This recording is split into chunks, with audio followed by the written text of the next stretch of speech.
Hello class, we are discussing about the post-fertilization events. So in the previous video we discussed about how the endosperm development takes place in monocote as well as in dicote. Okay, so the development of the endosperms in monocote and dicote is similar, but today we are discuss about the development of embryo. That is development of embryo. This is your second step. Okay, so in this step we will discuss in monocotes and in dicotes in different parts. Okay, so let's start in dicote. As you know that zygote is formed. आपने जैसे जब हमने double fertilisation पढ़ा था उसके अंदर हमने क्या पढ़ा था, that one male gamete get fused with the central cell and one male gamete get fused with the egg cell. So when the zygote is formed, how the zygote is formed? When the male gamete and the egg cell nuclei get fused, okay, then the zygote is formed, which is diploid in nature. Okay, after some time, or we can say that after the formation of endosperm, then zygote get enlarged. Okay, because जो endosperm होगा आपका वो क्या है, nutrition provide करेगा zygote को और क्या है वो एनलार्ज हो जाएगा. ओके, सो यहाँ पर हमें कुछ इस टाइप का स्ट्रक्चर, आप ये मान लो ये आपका जाइगोट का स्ट्रक्चर है. Then second one is divide by transverse division. जो आपका जाइगोट होगा उसके अंदर क्या होगा, आपका ट्रांसवर्स डिवीजन होगा. आपको पता है ना कि हमारे डिवीजन है जो बहुत टाइप के होते हैं, बट आपको यहाँ पर सिर्फ 2 टाइप्स ही पढ़ने हैं, that is transverse and longitudinal. Okay, so ये वाला हमारा जो टेढ़ा होता है, ठीक है, इसको हम क्या बोलते हैं, ट्रांसवर्स. एंड जो हमारा इस तरीके से होता है, इट मीन जो हमारे पास वर्टिकल होता है उसको हम क्या बोलते हैं, that is longitudinal division. Okay, so after the transverse division the formation of 2 unequal cells takes place. Okay, 2 unequal cell, that is one is smaller and one is larger cell. One larger cell is called suspensor cell. Okay, suspensor cell, and one smaller one is called embryonal cell. These are called terminal and this is called basal. Why? Because आपको पता है कि यहाँ पर आपका क्या है, endosperm की फॉर्मेशन हो चुकी थी. सो एंडोस्पर्म के बिल्कुल बेस पर आपकी ये वाली सेल्स प्रेजेंट होती हैं, सस्पेंसर सेल. ठीक है, इसलिए हम इनको क्या बोल सकते हैं, basal suspensor cell. Okay, then आप यहाँ पर भी देख सकते हो दैट कि जो हमारे पास एम्ब्रियोनल सेल है वो हमारे क्या है, बिल्कुल नीचे की साइड प्रेजेंट होते हैं, इसलिए हम उनको क्या बोलते हैं, टर्मिनल. और आप यहाँ पर एक और बात याद रखोगे, that basal cells are present toward the micropylar and terminal embryonal cells are present toward the chalazal end. Okay, it means इस तरीके से जो स्ट्रक्चर है हमारा प्रेजेंट होगा, दैट बेसल सेल है जो हमारे माइक्रोपाइलर एंड की साइड होंगी और जो हमारे पास एम्ब्रियोनल सेल है वो आपकी चैलेजल एंड की साइड होंगी. ओके, इस तरीके से आपकी 2 अनइक्वल सेल की फॉर्मेशन है जो हो चुकी है. सो यहाँ पर क्या दिखा रखा है, फिर इसके बाद क्या आपका स्टेप होगा, दैट बेसल सस्पेंसर सेल है जो हमारे पास, उनके अंदर ट्रांसवर्सली डिवीजन होगा. ओके, बेसल सेल हमारे पास ये वाली थी ऊपर वाली. सो बेसल सेल के अंदर ट्रांसवर्स डिवीजन, इट मीन्स यहाँ से इस तरीके से डिवीजन होगा. ये हमारे पास बेसल सेल थी, ये आपका यहाँ पर ट्रांसवर्स डिवीजन हो गया है. ओके, देन एम्ब्रियोनल सेल के अंदर होगा आपका लॉन्गिट्यूडनल डिवीजन. ये आपकी टर्मिनल सेल है, एम्ब्रियोनल सेल, यहाँ पर आपका कैसा हो रहा है, लॉन्गिट्यूडनल डिवीजन. ओके, सो इस तरीके से 4 सेल बन गई, 1 2 3 and 4. Okay, formation of tetrad बोलते हैं यहाँ पर हम इसको. ठीक है, फॉर्मेशन ऑफ टेट्राड्स. एंड अब देखो 1 बाय 1 अब हम इन सेल की क्या है, फंक्शंस पढ़ेंगे. इट मीन्स आगे चल के इनका कैसे क्या कुछ होगा. सो जो हमारे सबसे ऊपर वाली है, this cell get enlarge in the size. It means ये वाली सेल है जो सबसे ऊपर वाली, ये सिर्फ क्या होगी, एंडोस्पर्म से और ज्यादा न्यूट्रिशन लेगी और क्या हो जाएगी, ये साइज में इंक्रीज हो जाएगी सिर्फ. Okay, then second one, this cell divide continuously. It means इस जो ये वाली सेल है इसके अंदर डिवीजन होगा, इस ऊपर वाली सेल के अंदर कोई डिवीजन नहीं होगा. ओके, इसके अंदर सिर्फ क्या होगा, साइज है वो इनलार्ज हो जाएगा. बट जो सेकंड वाली सेल है आपकी, सेकंड वाली के अंदर क्या होगा आपका, कि जो साइज है वो भी लार्ज होगा और फिर बाद में क्या हो जाएगी, वो डिवाइड हो जाएगी. ठीक है ना, क्या हो जाएगी आपकी, डिवाइड हो जाएगी और बहुत बार डिवाइड होगी. इट मीन्स ये 7 to 8 सेल्स की है जो फॉर्मेशन कर लेगी. ओके, अभी जैसे हम लास्ट में इसका डायग्राम देखेंगे. सो इस तरीके से जो ऊपर वाली सेल होती है हमारी वो लार्ज हो जाती है साइज में, लेकिन जो ये वाली सेल होती है ये डिवाइड होकर ऐसे 7 से 8 सेल है जो बना लेती है. ओके, देन इन जो ये लास्ट वाली जो हमारी नीचे वाली सेल्स रह गई, टर्मिनल एम्ब्रियोनल सेल, ये क्या होंगी, again divide longitudinally. And form 4 cells called quadrant stage. अब ये क्या है, फिर से लॉन्गिट्यूडनली डिवाइड होंगी। लॉन्गिट्यूडनली डिवाइड कैसे होंगी, आप ये देखो, अब जैसे ये वाली है जैसे सेल, अब यहाँ पर और भी डिवीजन होंगे, जैसे एक बार इसका डिवीजन हो गया, सो यहाँ पर 1 2 और यहाँ पर हो जाएगा तो 3 एंड 4। ओके, इस तरीके से हमारे पास क्या है, इनके डिवीजन हो जाएंगे, 2 डिवीजन होंगे लॉन्गिट्यूडनली, 1 एंड 1। ओके, सो इस तरीके से आपकी 4 सेल्स सिर्फ नीचे वाली सेल से बन जाएंगी हमारे पास, जिसको हम क्या बोल रहे हैं, क्वाड्रेंट स्टेज। ओके, 4 सेल्स हैं इसलिए हम इनको क्या बोल रहे हैं, quadrant stage. Then these 4 cells divide again by transverse division। Okay, अब देखो जैसे आप सिर्फ इसको कंसीडर करके चलो, फॉर एग्जाम्पल आपके पास ये वाली सेल है, ओके, जो ये वाली, ये नीचे वाली बना रही हूं, ठीक है। अब पहले आपके पास क्या थी, इस तरीके से थी कुछ। ओके, सो यहां पर हमने देखे पहले क्वाड्रेंट बनाना है हमें, सो इस तरीके से क्वाड्रेंट बन जाएंगे। ओके, 4 बन गई, 1 2 3 एंड 4। ओके, अब क्या है, इसमें एक ट्रांसवर्स डिवीजन होगा, ठीक है। ट्रांसवर्स डिवीजन होने के बाद क्या है, ये फिर से कितनी हो गई, 1 2 3 4 5 6 7 एंड 8। ओके, इस तरीके से क्या बन जाएंगी, हमारी 8 सेल बन जाएंगी। इसको हम क्या बोलते हैं, ऑक्टेंट स्टेज। ओके, क्या बोलेंगे इसको हम, ऑक्टेंट स्टेज। देन अब इसमें फिर से क्या होगा, पेरिक्लिनल डिवीजन। पेरिक्लिनल मीन्स जो आपकी ये वाली जो बाउंड्री है वहां से डिवीजन होगा। वहां से कैसे होगा, आप ये मान लो इस तरीके से, ठीक है, न्यूक्लियस को ही मिला के बना देते हैं इसका डिवीजन। इस तरीके से क्या है, इनका डिवीजन हो जाएगा। सो इस तरीके से देखो, अब इसके अंदर आप जो देखो, जो ये ब्लू वाली है, ब्लू वाली आपकी क्या है, पेरिक्लिनल डिवीजन शो कर रही है। ओके, सो इस तरीके से आपकी टोटल कितनी बन जाएंगी, आपकी 16 सेल्स। ठीक है, कितनी हो जाएंगी आपकी यहाँ पर, 16 सेल। अब 16 के अंदर देखो एक, अब इनको देखो, जो ये 2 लेयर्स बन रही है, एक आपकी आउटर लेयर बन रही है, एक आपकी इनर लेयर बन रही है। ठीक है, जो अब ये लेयर्स बन रही है ना, यहाँ पर आपका एक स्पेसिफिक वर्ड आता है, tyres. Okay, tyres.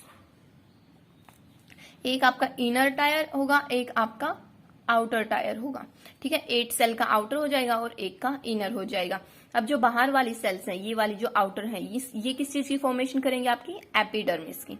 Okay, and then जो ये इनर वाली है, ये आपकी मेरिस्टेम, प्रोकैम्बियम, हाइपोकोटाइल एंड प्लूम्यूल्स, ये मतलब फर्दर आपकी हैं जो फॉर्मेशन करेंगे, इनको हम आगे पढ़ेंगे। ठीक है, सो हमारी कुछ लास्ट में ये सारे के सारे डिवीजन होकर हमारी लास्ट में कुछ इस तरीके का स्ट्रक्चर बन जाएगा, जो कि आपकी एनसीईआरटी के अंदर गिवन है, पेज नंबर आपका 34 के अंदर। ओके, जो आपका 34 के अंदर 2.13 फिगर दे रखा है। ओके, सो इस तरीके से हमारे पास कुछ स्ट्रक्चर आ जाता है। ओके, आ गया समझ में। अब देखो, अब जो ये सबसे ऊपर वाली सेल है हमारी सस्पेंसर सेल, उसको हम क्या बोल रहे हैं, होस्टोरियम। ओके, सबसे ऊपर वाली जो सेल है उसको हम क्या बोल रहे हैं, होस्टोरियम। एंड यही सस्पेंसर सेल ही है सारी, बट जो लास्ट वाली सेल है, लोअर सेल है, टर्मिनल सेल है, उसको हम क्या बोल रहे हैं, हाइपोफाइसिस। ओके, क्या बोल रहे हैं इसको हम, हाइपोफाइसिस। ठीक है, ये आ गया स्ट्रक्चर समझ में। उसके बाद ये हमारी डेवलपमेंट हो गई, अभी तक हाफ हुई है। ठीक है, हमारे इट मीन्स डिवीजन होकर कुछ हमारे पास इस टाइप का स्ट्रक्चर आ गया। अब नेक्स्ट देखो,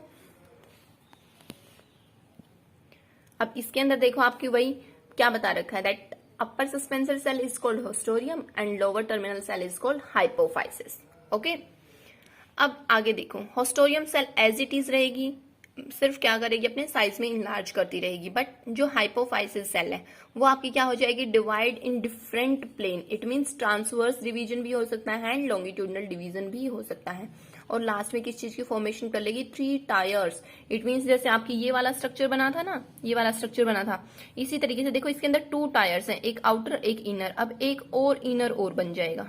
ठीक है, इस तरीके से 3 टायर्स बन जाएंगे, हमारे 3 टायर्स की फॉर्मेशन हो जाएगी। देन 3 टायर्स को हमने ऐसे डिवाइड कर दिया, inner, outer and middle. Okay, अब जो इनर वाली होगी वो आपकी रेडिकल की फॉर्मेशन करेगी, जो कि रेडिकल आगे चलकर क्या बनाता है, हमारा root. Okay, and then middle और आउटर है जो आपकी रूट कैप और जो प्रोटोडर्म होती है, जो लेयर होती है, उस चीज की फॉर्मेशन करती है। अब इन सभी को मिलाकर, या फिर आप डायरेक्ट ये बोल सकते हो दैट जो 3 टायर्स ऑफ सेल है वो आप किस चीज की फॉर्मेशन करेंगी, रूट एपिकल मेरिस्टेम की। ओके, ठीक है, रूट एपिकल मेरिस्टेम की। हो गया। अब नेक्स्ट देखो, अब जैसे हमारे पास क्या है, इस टाइप का स्ट्रक्चर बन गया था, ठीक है। इस टाइप के स्ट्रक्चर को, ये हमारे पास क्या बन गई, जो हमारे पास ये वाला स्ट्रक्चर बना है ना, इसको हम बोलते हैं ग्लोब्यूलर एम्ब्रियो। ओके, क्या बोलते हैं इसको, ग्लोब्यूलर एम्ब्रियो। ग्लोब्यूल्स शेप की है इसलिए। देखो, now embryo is of globular shape, globular shape की है इसलिए हम इसको क्या बोलते हैं, कॉल्ड प्रो एम्ब्रियो। इस ग्लोबुलर शेप की एम्ब्रियो जो हमारे पास बन रही है, इसको हम क्या बोल रहे हैं बेटा, proembryo. Okay, proembryo. And then अब आगे देखो फिर क्या होंगे, देन कोटिलीडन्स स्टार्ट अपीयर। उसके बाद क्या होंगे, ठीक है, रूट एपिकल्स मेरिस्टेम की फॉर्मेशन स्टार्ट हो चुकी है। सो क्या होगा, अब हमारे पास जो कोटिलीडन्स है हमें वो भी क्या है, स्टार्ट हो जाएंगे दिखने। देखो जैसे आपकी इस एनसीईआरटी के अंदर दे रखा है, ये वाली जो हमारे पास ग्लोबुलर हो गई। अब ग्लोबुलर के बाद क्या है, ये वाली सेल्स है जो और आगे फर्दर डिवाइड करेगी, और इस तरीके से क्या है, कोटिलीडन्स है जो बनने स्टार्ट हो जाएंगे, ठीक है। अब कोटिलीडन्स बनने स्टार्ट हो गई तो देखो यहाँ पर ये हार्ट शेप की आ गई, समथिंग हार्ट शेप है ये। सो इसलिए हम इसको क्या बोल रहे हैं, हार्ट शेप्ड एम्ब्रियो। ओके, इसलिए हम इसको क्या बोल रहे हैं, हार्ट शेप्ड एम्ब्रियो, ठीक है। अब आगे देखो क्या होगा, हमारे पास देखो कुछ इस टाइप का फिर स्ट्रक्चर हो जाएगा फर्दर जब डिवीजन होगा तो। ओके, देन अब इसके अंदर देखो, इस वाले स्ट्रक्चर के अंदर आपका क्या बता रखा है, दैट जो हमारे पास ये वाले पोर्शन है ये आपके क्या है, कोटिलीडन्स। बिकॉज हम डाइकोटिलीडन्स के अंदर पढ़ रहे हैं, सो इसके अंदर 2 कोट्स होंगे।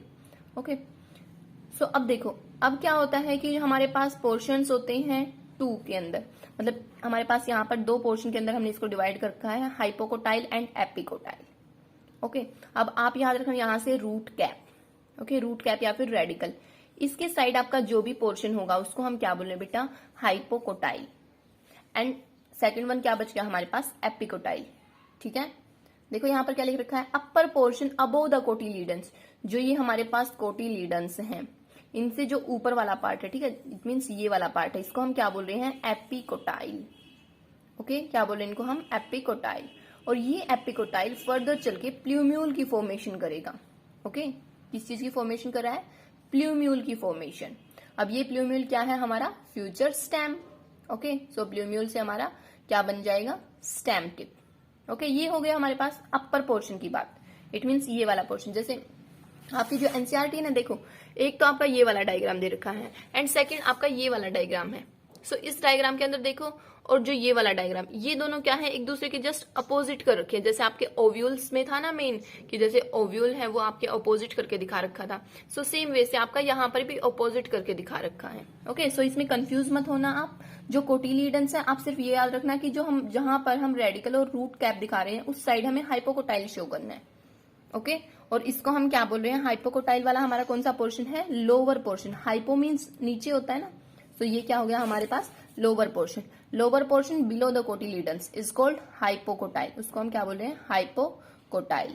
ओके, हाइपोकोटाइल अब क्या बनाएगा, रेडिकल, जो कि हमारे पास क्या होगी, फ्यूचर रूट होगी, ठीक है, क्या होगी हमारे पास, फ्यूचर रूट होगी। अब देखो जो एपिकोटाइल है आपका, जो ये वाला एपिकोटाइल है, ये वाला क्या है, टर्मिनेट हो रहा है इस पार्ट के ऊपर। इस पार्ट को हम क्या बोल रहे हैं बेटा, प्ल्यूम्यूल। Okay, plumule. अब ये प्ल्यूम्यूल किस चीज की फॉर्मेशन कर रहा है हमारे पास, स्टेम टिप की, ठीक है। ओके, सो ये हो गया हमारा इस तरीके से आपका complete embryo development in dicot. Okay, so ये वाले डायग्राम्स आपको बहुत ही अच्छे से क्लियर होने चाहिए, बिकॉज अगर जो आपकी एनसीईआरटी उसके अंदर बहुत ही छोटा सा पोर्शन दे रखा है, उसके अंदर बहुत ही कॉम्पैक्ट फॉर्म में है, बट आपको ये स्ट्रक्चर बहुत ही अच्छे से लर्न करने हैं। ओके, आप यहाँ से ये वाले नोट्स भी बना सकते हो। देन देखो, ये तो हो गया आपका complete dicotyledons. Now next topic is embryo development in monocot. अब हम देखते हैं कि एम्ब्रियो है जो कैसे डेवलपमेंट होता है एम्ब्रियो का मोनोकोट के अंदर, ठीक है। सो मोनोकोट के अंदर आपका जो स्ट्रक्चर दे रखा है मेनली क्या है आपका, कि जो आपका मोनोकोट और डाइकोट है उन दोनों में जो एम्ब्रियो डेवलपमेंट है वो अप्रोक्स सेम है, बट कुछ पार्ट्स आपका डिफर करता है। जैसे आपके जो ग्लोबुलर वाला है और जो आपका ये वाला हार्ट शेप्ड है, ठीक है, यहाँ तक आपका जो ये प्रो एम्ब्रियो है यहाँ तक आपका दोनों का सिमिलर्स है, ठीक है। इट मीन्स यहाँ तक के जो स्टेप्स होंगे वो आपके क्या है, सिमिलर रहेंगे, बट आगे हमारे पास जैसे रूट की फॉर्मेशन हो रही है, शूट की फॉर्मेशन हो रही है, वो आपकी थोड़ी सी डिफर करेगी।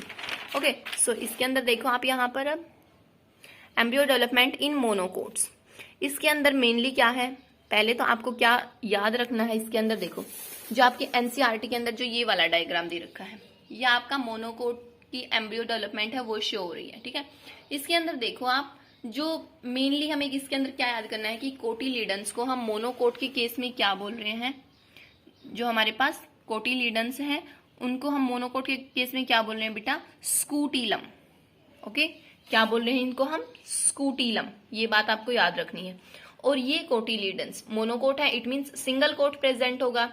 ये कहां पर प्रेजेंट है, आपके लेटरल साइड में। ओके, कहां पर प्रेजेंट है, लेटरल साइड में, सिर्फ एक साइड ही प्रेजेंट होंगे कोट। अब इसके अंदर देखो आपका एक कोटिलीडन्स प्रेजेंट है, इट मींस स्टार्टिंग तो डाइकोट की ही होगी। इट मींस जैसे डेवलपमेंट चल रही है एम्ब्रियो की, इट मींस स्टार्टिंग में आपके 2 कोटिलीडन्स ही बनते आ रहे हैं, लेकिन क्या होगा, एक तो फुल मेच्योर हो जाएगा और अच्छी तरीके से बन जाएगा, बट जो सेकंड वाला कोटिलीडन्स होगा वो आपका नॉन फंक्शनल रहेगा, या फिर हम ये बोल सकते हैं कि इमेच्योर हो जाएगा। उसको हम क्या बोलते हैं, एपीब्लास्ट। ओके, क्या बोलते हैं उसको हम, एपीब्लास्ट। देखो जैसे आप इस स्ट्रक्चर के अंदर देख सकते हो इजीली, ये वाला स्कूटीलम, ठीक है, ये वाला देखो, ये वाला जो कोटिलीडन है ये कंप्लीट डेवलप हो चुका है, लेकिन देखो यहाँ पर जो ये वाला पोर्शन है आपका, ये आपका क्या है, देखो इमेच्योर रह गया, नॉन फंक्शनल है, इसको हम क्या बोलते हैं, एपीब्लास्ट। Okay, epiblast. अब यहां पर फिर से देखो आप, एक और टर्म आती है आपकी कोलियोराइजा। क्या आती है आपकी, कोलियोराइजा। देखो इसके अंदर आपकी कहां पर दे रखी है कोलियोराइजा, जो आपका ये वाला डायग्राम है इसके अंदर देखो कोलियोराइजा ये रही। ये क्या करती है, आपकी अनडिफरेंशिएटेड लेयर्स होती है एक सेल की, शीथ है मतलब लेयर बन जाती है, जो कि क्या करती है, जो रूट सिस्टम है, इट मीन्स रेडिकल है, रूट टिप है, उनकी क्या करती है, ये एक तरीके से उनको प्रोटेक्ट करने का काम करती है, उनको कवर कर लेती है, ठीक है। इसको हम क्या बोलते हैं, कोलियोराइजा। Okay, coleorhiza. ये आपकी क्या है, undifferentiated layers of cell. Okay, undifferentiated layer of cell. अब एक और टर्म आती है आपकी कोलियोप्टाइल। देखो ये रख रखी कोलियोप्टाइल। अब ये कोलियोप्टाइल क्या है आपकी, इट मींस देखो जो कोलियोराइजा थे वो आपकी क्या कर रही है, रूट की प्रोटेक्शन कर रहा है, लेकिन जो कोलियोप्टाइल है वो आपकी क्या करेगी, प्रोटेक्ट द शूट सिस्टम। देखो ये वाला कोलियोप्टाइल है, ये वाली जो होलो लेयर सी दिखा रखी है आपकी, ये वाली, ठीक है, ये वाली, इसको हम क्या बोल रहे हैं, कोलियोप्टाइल। ये आपकी मतलब होलो लेयर प्रेजेंट है एक, उसको हम क्या बोल रहे हैं, कोलियोप्टाइल, जो कि शूट सिस्टम की है, जो प्रोटेक्शन कर रही है। ओके, अब देखो यहाँ पर भी हमें मेन क्या पढ़ना है, जैसे हमने उसके अंदर भी क्या पढ़ा था कि रूट सिस्टम ऊपर की साइड होता है, मतलब हाइपोकोटाइल और एपिकोटाइल पढ़ा था उसके अंदर भी। सो सेम तरीके से अब हमें इसके अंदर भी, जैसे आप जब भी डायग्राम शो करोगे, सो आपको ये कंफ्यूजन ना रहे कि शूट अपेक्स है कहाँ पर शो करना है, कोलियोप्टाइल कहाँ पर, रेडिकल रूट और कोलियोराइजा कहाँ पर शो करना है। सो इसके लिए आपका एक इजी सा वे है, आपको सिर्फ इतना याद रखना है that above the scutellum point attachment, जहां पर आपका स्कूटीलम अटैच हो रखा है उससे ऊपर क्या बन रहा है आपका, एपिकोटाइल। ओके, देखो ये वाला स्कूटीलम है, इसकी अटैचमेंट पॉइंट आपका यहां पर है, ठीक है, मतलब इस तरीके से अटैचमेंट। सो इससे ऊपर वाला जो पोर्शन है, इट मीन्स ये वाला पोर्शन है, इसको हम क्या बोल रहे हैं, एपिकोटाइल। ओके, इस कंप्लीट को हम क्या बोलेंगे,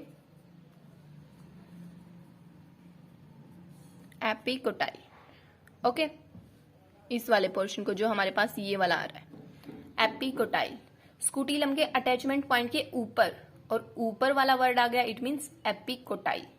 ओके, और ऊपर क्या बनता है प्लांट का, शूट सिस्टम। सो यहाँ पर क्या बन जाएगा आपका सारा का सारा शूट अपेक्स। शूट अपेक्स की प्रोटेक्शन कौन करता है, कोलियोप्टाइल। ओके, देन ये वाला आता है आपका जो नीचे वाला पोर्शन रह गया, जो अटैचमेंट पॉइंट है वहां से जो नीचे वाला पोर्शन रह गया, उसको हम क्या बोलते हैं, हाइपोकोटाइल। ओके, क्या बोल रहे हैं उसको हम, हाइपोकोटाइल। ओके, और हाइपोकोटाइल इट मींस बेस में जो प्लांट होते हैं उनके बेस पर क्या प्रेजेंट होता है, रूट प्रेजेंट होती है, रूट की प्रोटेक्शन के लिए रूट कैप होती है, और दोनों के ऊपर कौन प्रोटेक्ट करता है, कोलियोराइजा। ठीक है, इस तरीके से आपकी रूट सिस्टम और शूट सिस्टम है उनकी फॉर्मेशन हो जाएगी। ये आपकी कंप्लीट एम्ब्रियो की डेवलपमेंट थी। ठीक है, अब जो हमने ये कंप्लीट एम्ब्रियो डेवलपमेंट पढ़ी है, ठीक है, एम्ब्रियो डेवलपमेंट जो हमने पढ़ी है वो उसको हम क्या बोलते हैं, embryogeny. Okay, the study the early stages of embryo development is called as embryogeny. ठीक है, ओके, यहाँ पर आपको एक टर्म और याद रखनी है, एंडोस्कोपिक डेवलपमेंट। एंडोस्कोपिक डेवलपमेंट आपकी क्या होती है कि जो हमारे पास एम्ब्रियो है उसकी डेवलपमेंट क्या होगी, सिर्फ बेसल साइड होगी। ठीक है, नीचे की साइड स्टार्ट होगी। ठीक है, आपको ये बात याद रखनी है। जो डेवलपमेंट होती है एम्ब्रियो की वो कैसी होती है आपकी, एंडोस्कोपिक डेवलपमेंट। उसको हम क्या बोल रहे हैं, बिकॉज जो डेवलपमेंट हो रही है एम्ब्रियो की वो क्या हो रही है, बेसल साइड हो रही है। ठीक है, सो यहाँ तक आप बहुत ही अच्छे से इसको पढ़ोगे। उसके बाद हमारे पास एक टॉपिक और रह जाएगा जो कि हम नेक्स्ट वीडियो के अंदर करेंगे। Okay, so if you have any problem in this video और in this chapter from this topic और any other topic, you can ask anytime. Thank you so much. Have a nice day.